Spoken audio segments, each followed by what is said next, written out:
Fear.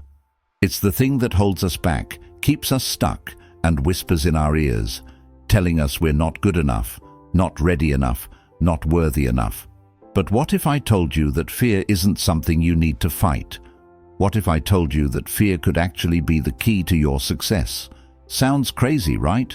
But trust me, fear doesn't have to control you.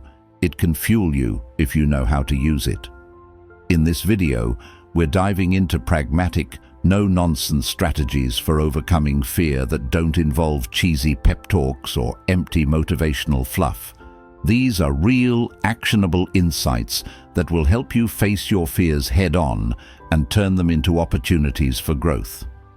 So, if you're tired of letting fear run the show, stick around. We're going to break it all down, step by step, and by the end of this video, you'll have the tools to take charge and start making bold moves. Ready to stop letting fear hold you back? Let's get into it. Keep watching. You won't want to miss this. Number 1. Embrace the worst-case scenario. Ever find yourself lying awake at night, your mind racing with what-ifs? What if I fail? What if they laugh? What if I look stupid? Well, here's a thought that might sound a little crazy at first. Embrace the worst-case scenario. Yes, you heard that right. Instead of running from it, what if you actually leaned into the very thing that terrifies you the most? Stick with me here. Now you're probably thinking, wait, what? Aren't I supposed to avoid the worst-case scenario? But here's the twist. By confronting it head-on, you take away its power. It's like when you're a kid and you're afraid of the dark. The longer you avoid it, the scarier it gets. But when you turn the light on and look around, you realize there's nothing to fear. The same principle applies to your fears. We've all been there, right? You've got this big opportunity on the horizon. Maybe it's speaking in front of a crowd, going for that dream job, or even starting something new. You feel that flutter in your stomach, the fear creeping in, telling you that things will go horribly wrong. You know that feeling. But here's the kicker. What if things went wrong? What if you failed, embarrassed yourself, or everything fell apart? Is it the end of the world? Likely not. In fact, most of the time, the worst-case scenario isn't nearly as catastrophic as your mind makes it out to be. So let's break it down. Think about your biggest fear right now, whether it's failure, rejection, or just plain looking foolish. Now, instead of avoiding it, sit down and actually imagine it happening. Picture the worst-case scenario in vivid detail. You fail, you get rejected, you make a fool of yourself. Now, take a deep breath. What happens next? In reality, probably not much. You move on, you learn, and you try again. The worst case isn't as bad as it seems when you stare it down. I remember a time when I had to give a presentation at work. I was nervous, sweaty palms, shaky hands, the whole deal. The what-if thoughts took over. What if I forget everything? What if they don't like my ideas? And then, in the middle of my panic, I stopped and thought, what if I mess up?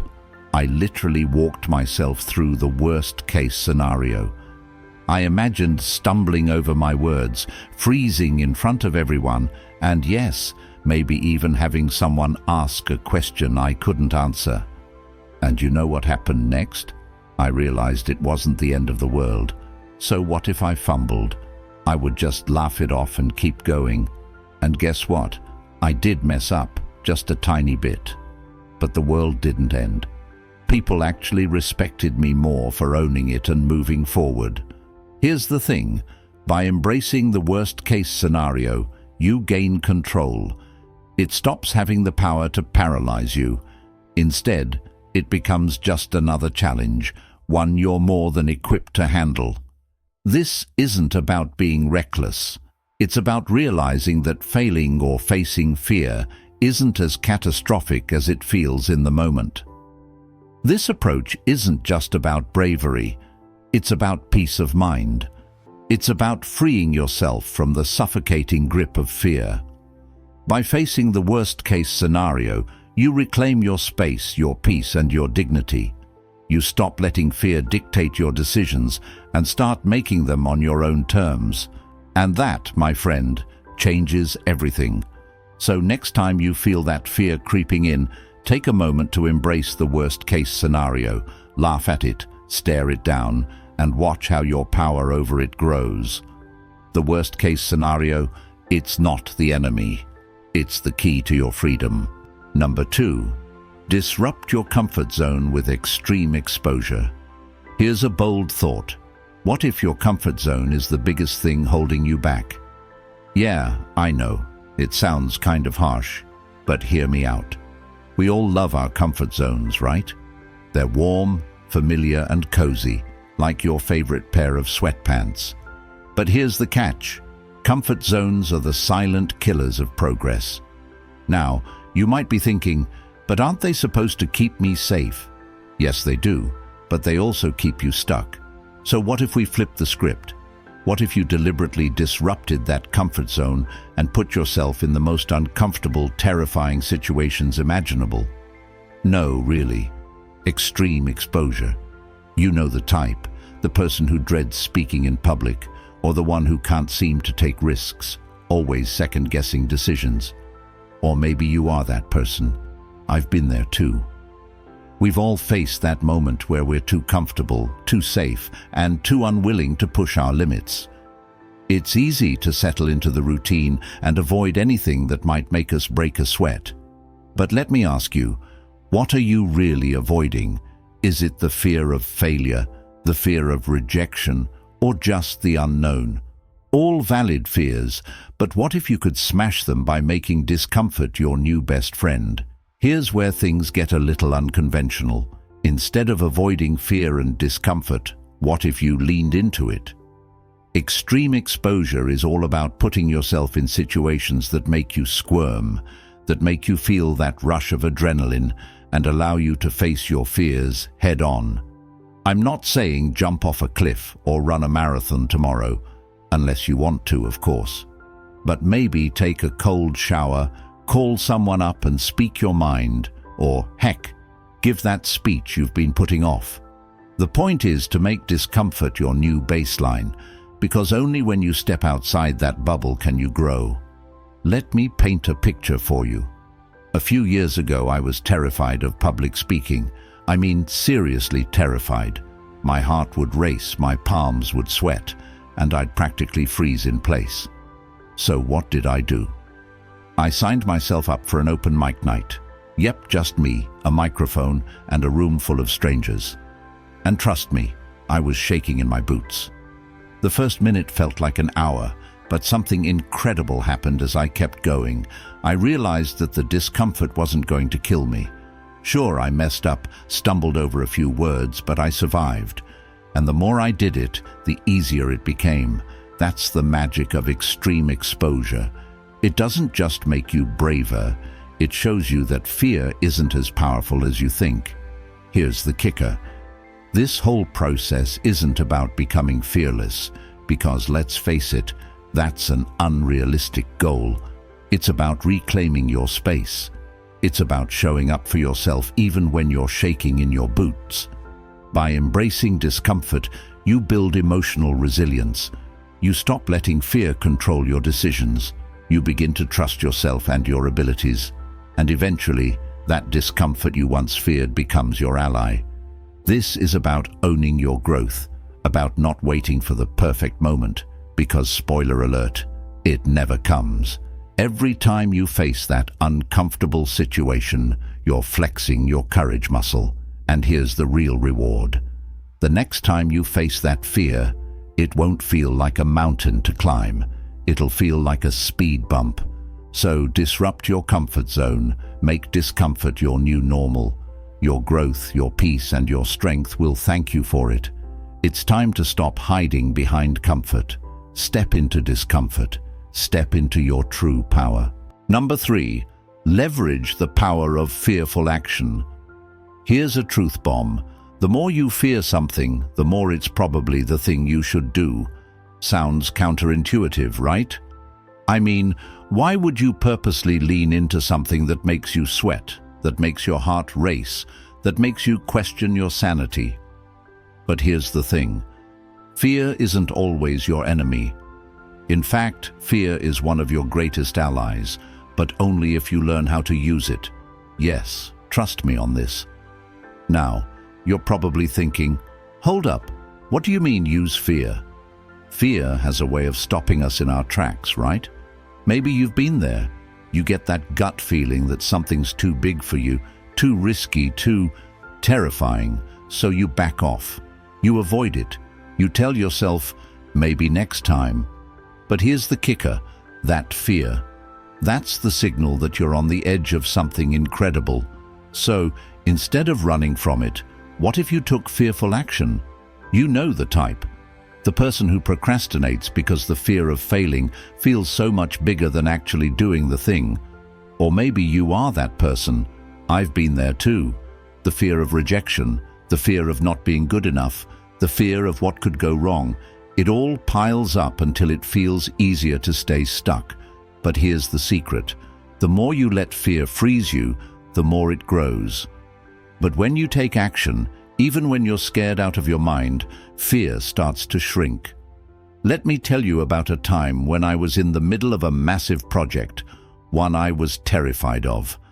I had to give a huge presentation to a room full of people, including my boss.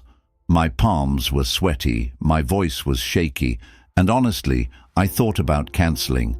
Every cell in my body screamed, "Do not do this." But I knew something. I knew that if I didn't push myself through that fear, it would hold me back forever. So I stepped onto that stage, my heart thumping like crazy, and did it anyway. Sure, I stuttered a little. Sure, I wasn't perfect. But something amazing happened.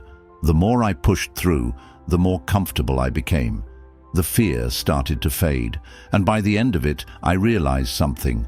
Fear had been nothing more than a shadow, a figment of my imagination. Taking action made me stronger. It made me better. And now, fear doesn't paralyze me anymore. It propels me forward. Here's the deal. Fearful action isn't about being fearless. It's about choosing to move even when you're afraid. It's about recognizing that fear is a sign you're growing. This is where true empowerment lives. When you act in spite of fear, you take back control. You show yourself that fear doesn't dictate your choices. You do. And over time, you'll start to see a beautiful shift. Fear becomes something that drives you, not something that holds you back. So, what are you waiting for? That next big step, that next leap of faith. It's calling you, but it's waiting for you to take action, even if your knees are shaking and your mind is telling you to stop. This isn't just about getting things done. It's about reclaiming your power.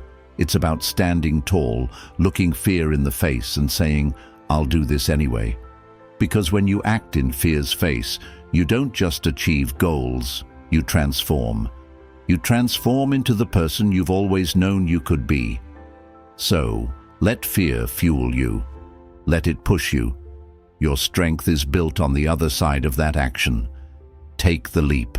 Your future self will thank you for it. Number 4, dismantle the myth of perfectionism. Here's a truth that might sting a little. Perfectionism is a lie. Yeah, I know it sounds harsh, but hear me out.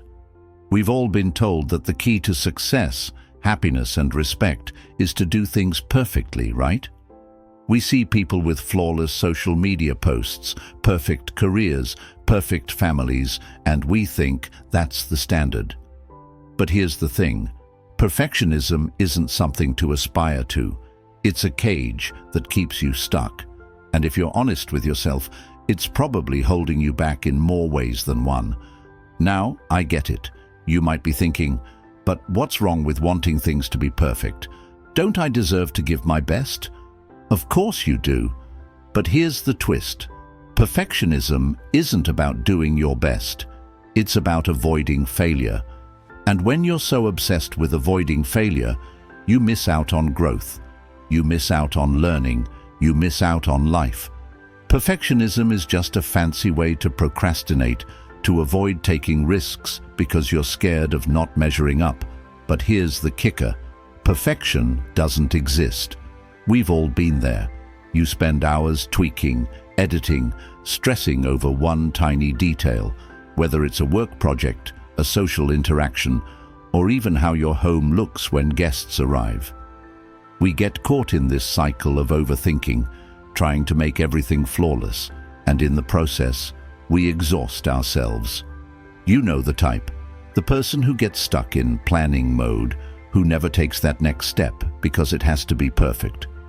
Or maybe you are that person. I've been there too, spending way too much time trying to make things just right, only to realize that the perfect version of something never really arrives. So, let me challenge you. What if you stopped chasing perfection? What if, instead of endlessly striving to be perfect, you focused on progress? Progress doesn't need to be flawless, it just needs to be real. I remember a time when I spent hours on a project, editing a video over and over, trying to get every frame just right. I was in a constant loop of self-criticism, telling myself it wasn't good enough. Finally, I hit a breaking point. I realized that all that time spent perfecting it wasn't bringing me closer to success. It was holding me back from finishing. So, I stopped. I released the video, even though it wasn't perfect. And you know what? It was good enough. Better than that, it was done. And people actually loved it. The lesson? Perfection doesn't equal success. Completion does. Here's what I want you to take away from this. Dismantling the myth of perfectionism isn't about lowering your standards. It's about freeing yourself from the tyranny of an unreachable ideal. It's about letting go of the fear that holds you back and replacing it with the courage to move forward, flaws and all. When you stop expecting perfection, you open the door to innovation, to learning from your mistakes, to actually doing.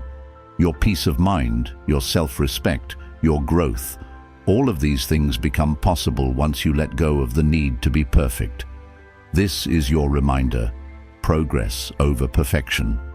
Take that imperfect step, make that imperfect decision.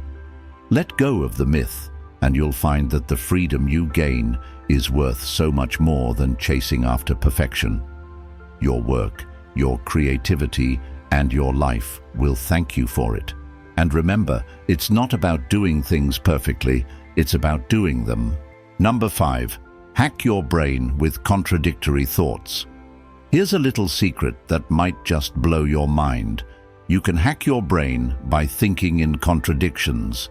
Yes, I'm serious. Now, before you roll your eyes and think I've gone off the deep end, let me explain. You see, we've all been trained to believe that clarity is key, right? We're told to find that one truth, the one thing we're supposed to believe, and stick with it. But here's the thing. Sometimes the best way to move forward is to hold two opposing ideas in your mind at the same time. Sounds crazy? Stick with me. Now, you might be thinking, how can I possibly move forward if I'm just confusing myself with contradictory thoughts? I get it. It sounds like an invitation to chaos. But hear me out. Embracing contradictions can actually give your brain more power, more flexibility, and more creativity. Think about it. In any tough decision, there are usually two sides to the story, right? You feel pulled in one direction, but also kind of want to go the other way. Instead of picking one side and forcing yourself into it, why not lean into both? When you start seeing how two different things can both be true, your brain becomes a powerful tool for innovative thinking. We've all been there, haven't we? Caught in that loop of indecision. Should I take this job, or should I stay where I am? Should I follow my passion or be practical? The pressure to choose one path can make you freeze. It's that classic all or nothing thinking. But what if you didn't have to choose? What if you could hold the tension of both choices and still move forward? Trust me, you don't have to pick just one road.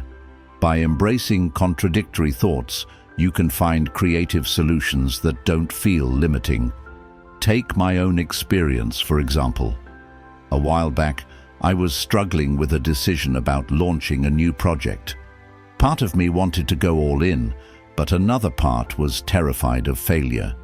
The advice I usually heard was, decide and commit, but that didn't sit well with me. So I decided to experiment with holding both ideas at once. I thought, I'm going to dive in, but I'm also going to plan for failure. It felt weird at first, like I was setting myself up for disaster, but in reality, it gave me the space to take risks without feeling paralyzed. And guess what? The project ended up being more successful than I ever imagined, because I was prepared for both outcomes. My brain was no longer in fight or flight mode. It was in a creative, adaptable space where contradictions helped me thrive. What's the emotional payoff here? It's all about freedom. By allowing your brain to think in contradictions, you free yourself from the weight of perfection, from the need to pick the right answer all the time. Instead, you're embracing the unknown, the messy, the creative chaos that leads to growth. It's empowering because you no longer feel like you're trapped by binary choices. You give yourself permission to explore multiple possibilities at once, and in doing so, you open the door to true innovation. So, here's your challenge. Next time you're faced with a tough decision or overwhelming choice, try holding two contradictory thoughts in your head. Let yourself live in the tension for a while. Yes, it might feel uncomfortable at first, but trust me, it's where the magic happens. You don't have to pick the right answer to move forward. Sometimes, embracing the contradiction is exactly what your brain needs to find the best solution. And in that space, you'll discover the power to create, innovate, and grow. The truth is, you are stronger, smarter, and more adaptable than you think. You just need to give yourself permission to think a little differently. Number 6. Use fear as fuel for aggressive progress. What if I told you that fear, the very thing most of us try to avoid, could actually be the secret weapon you've been missing? I know it sounds a little counterintuitive, right? But here's the truth. Fear isn't something to run from. It's something to use to fuel your aggressive progress. Now, before you dismiss this as just another motivational spiel, hear me out. Fear isn't the enemy. It's the catalyst for your next big breakthrough. You know the type, those moments when your heart races, your palms sweat, and your mind screams, "Don't do it." Whether it's making a big decision at work, starting a new project, or putting yourself out there in a way that feels way outside your comfort zone, fear shows up. It's universal, and I'm sure you've experienced it more times than you can count. That voice of doubt. Yeah, we all know it too well. But here's the kicker. What if that voice isn't trying to stop you? What if it's actually pushing you towards something greater? The thing is, fear is a signal. It's not a warning to retreat. It's a reminder that you're about to do something big, something that matters. Fear means you're stretching yourself, stepping up to the plate, and moving into unknown territory. That's exactly where the magic happens. It's not about getting rid of the fear, it's about using it as your energy source. The anxiety, the doubt, the racing heart, they're signs that you're on the edge of something important. And when you turn that energy into momentum, you'll start seeing progress like never before. Let me give you a real-life example. A while ago, I had the chance to pitch a new idea at work, something that felt risky, something that could either make me look like a genius or a fool. I could feel the fear creeping in. My heart was pounding, my mind was flooded with worst-case scenarios. But instead of letting that fear paralyze me, I leaned into it. I channeled that energy into my pitch. I spoke more passionately, I sharpened my arguments, and I showed up with everything I had. The result. The pitch was a huge success. The fear didn't disappear, but it didn't stop me either. It pushed me to perform at a higher level, and it became the fuel that drove my success. The power of using fear as fuel is that it forces you to show up. When you're scared, you're awake, you're focused, you're hyper-aware of what's at stake, and that's when you can perform your best. It's the difference between backing down and charging forward, between playing small and playing big. When you acknowledge that fear is simply energy, not a threat, you begin to see how much power you actually have. This isn't about being reckless or ignoring your instincts. It's about recognizing that fear is part of the journey, and instead of letting it control you, you control it. You turn that anxious energy into focused action, and in doing so, you create real, aggressive progress. It's a mindset shift, a belief that you are stronger than your fears, that you can use them to propel you forward, not hold you back. So, next time you feel that familiar surge of fear, don't resist it. Don't shrink back. Embrace it. Use it as fuel. Trust me, when you start to see fear as a powerful motivator, you'll wonder why you ever tried to avoid it in the first place. Fear isn't your enemy. It's your ally, your co-pilot, and your source of untapped potential. With it, you can move faster, push harder, and achieve more than you ever thought possible. Fear is not a sign to stop. It's a sign to go full throttle. And when you do, that's when the real progress begins. Number 7, cultivate a no excuses mindset. Here's the thing. Excuses are sneaky little thieves that rob you of progress. You've probably heard it 1,000 times, but let me hit you with a fresh perspective. What if your excuses are the only thing standing between you and your dreams? I know, it sounds harsh, but stay with me here. The no excuses mindset isn't about beating yourself up when things go wrong. It's about taking ownership and flipping the script on every reason you've ever given yourself for not moving forward. Yes, trust me on this. We've all been there, the moments when we've convinced ourselves that today's just not the right day, or I'll start next week, or I'm too tired, or I don't have enough time. It's like we're constantly negotiating with ourselves, trying to find a valid reason to delay. You know the type. You're sitting there thinking about all the things you could have done, but instead, you're tangled in thoughts about why you didn't. Sound familiar? It happens to the best of us. But what if I told you that the key to truly unlocking your potential is killing those excuses for good? Here's the game-changing twist. The no excuses mindset isn't about forcing yourself to be perfect. It's not about always getting everything right. It's about owning your time, your energy, and your decisions, and not letting any excuse, big or small, take that away from you. Think of it like a mental shift. You know how sometimes when you really commit to something, suddenly the excuses don't seem so important anymore. When you're fully immersed in a goal, you stop seeing obstacles and start seeing solutions. That's the power of this mindset. It's about saying, I'm doing this no matter what. And trust me, once you make that commitment, you start seeing the world differently. Let me give you a little personal story. A while ago, I was working on a big project, one that had deadlines looming and a ton of moving parts. The stress started building up, and before I knew it, I was starting to make excuses. I don't have enough time to finish this right now, I'd tell myself. I'll tackle it tomorrow. But then something clicked. I realized that the more I gave in to those excuses, the further I was from my goals. So I decided to change the narrative. I set my priorities straight, broke down the project into bite-sized tasks, and committed to working on it for just 15 minutes a day. That 15 minutes turned into an hour, and in just a few days, I had completed the project, all because I refused to let excuses rule my decisions. Here's the thing. Cultivating a no-excuses mindset isn't just about being productive. It's about reclaiming control over your own story. Every time you bypass an excuse, You prove to yourself that you have the power to move forward, no matter what.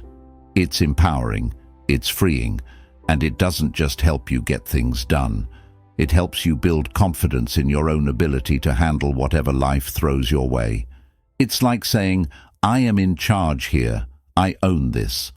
And when you take that stand, you start making choices that align with who you want to be, not who you're making excuses to be. At the end of the day, this mindset is about empowerment. You're saying no to the narratives that hold you back.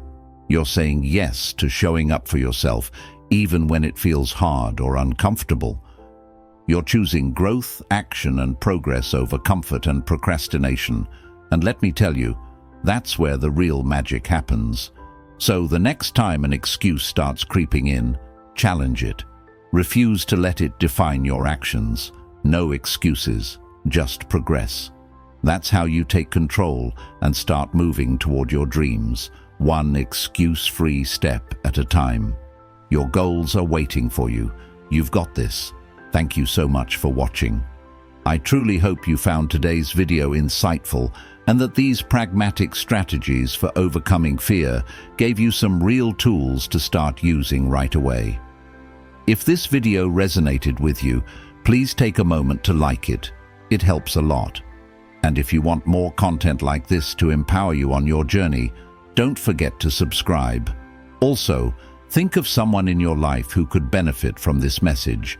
Share this video with them so they can face their own fears and move forward with confidence.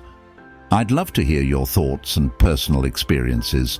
Drop a comment below and let me know how you've dealt with fear or how you plan to tackle it moving forward.